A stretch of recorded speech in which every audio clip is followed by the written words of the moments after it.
pak fjalë, ne me grekët jemi një lloj si ata dy djem e një babaj që zihen, babaj t'i kalon toka ti o mi kalon mua.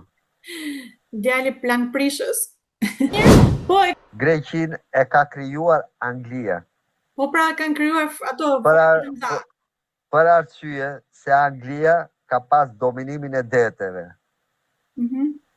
Dhe kur se ka pasur një lidhje shumë të fortë midis Napoleon Bonapartit dhe Ali Pasha Tepelenës për arsye se Napoleon Bonaparte ka qenë shqiptar. Anglia për të pasur dominimin e deteve, se deri në 1800 dominimin e deteve ka pasur Anglia. Ku më vonë ka marrë Amerika. Ka shpikur Greqin në bazë të kulturës helene, po kultura helene nuk ka të bëjë me popullin grek. Dhe flamuri i Greqis është flamuri i Kompanie delle Indie Orientale. Atëre flamuri grek është flamuri delle Kompanie delle Indie Orientale.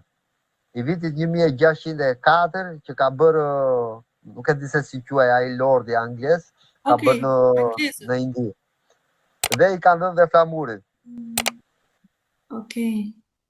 Në këtë kohë është pikur një dominim i fesë ortodokse të rritit bizantin. Këtë mua më ka shpjeguar me emër Belushi.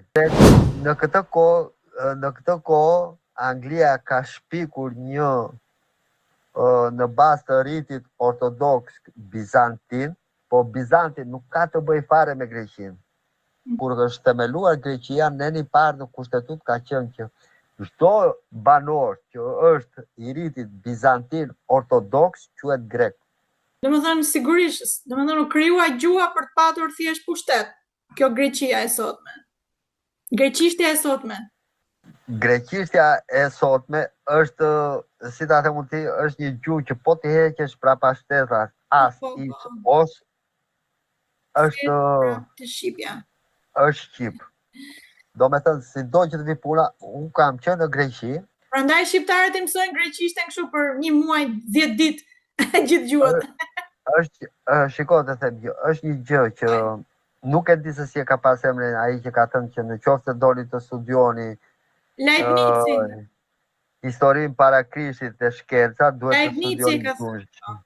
Për arsye se gjuha shqipe ka është, si ta them ti, është e bazuar